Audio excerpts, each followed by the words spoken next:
सामाजिक, राजकीय, व्यावसायिक जाणीवेतून फक्त बातमी किंवा खबर यांच्याही पलीकडे जाऊन जनमानसांना खंबीर उभे राहण्याचे सामर्थ्य देणारे आपल्या हक्काचे व्यासपीठ महाराष्ट्र 24 न्यूज, प्रतिबिंब समाजाचे। रस्त्यावरील वाढत्या अपघाताचे प्रमाण लक्षात घेऊन नागरिकांमध्ये जनजागृती करण्यासाठी दरवर्षी संपूर्ण देशभरात रस्ता सुरक्षा सप्ताह आयोजित करण्यात येतो। याच पार्श्वभूमीवर शेगाव शहर वाहतूक पोलीस विभाग व सरस्वती महाविद्यालय शेगाव यांच्या संयुक्त विद्यमाने तरुणाई व वाहन चालकांमध्ये रस्ता सुरक्षेबद्दल जाणीव निर्माण होण्यासाठी व रस्त्यावर होणाऱ्या अपघातावर निर्बंध घालण्यासाठी शेगाव शहरामध्ये रस्ता सुरक्षा सप्ताहाचे आयोजन करण्यात आले।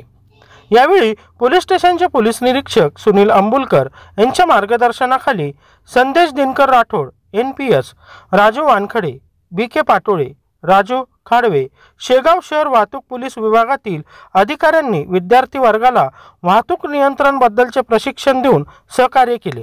हा उपक्रम शेगाव शहरातील वर्दळीच्या ठिकाणी घेण्यात आला। यामध्ये वाहतूक बाबत घोषणा, वाहन परवाना तपासणी व वाहतुकीच्या नियमाची अंमलबजावणी नागरिकांकडून करून घेण्यात येत आहे।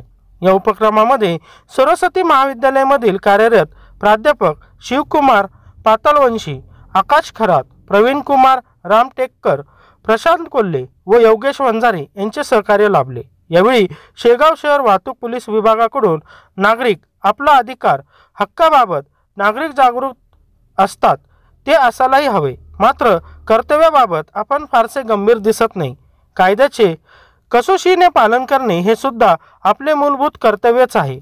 मोटार वाहन कायदा हा आपल्यासाठीच असून रस्ता सुरक्षा आपल्या जगण्याचा भाग व्हावा। आपण सर्वांनी वाहतूक नियमाचे पालन करावे व आपला जीव, आपला परिवार सुखी ठेवावा असे आवाहन करण्यात आले।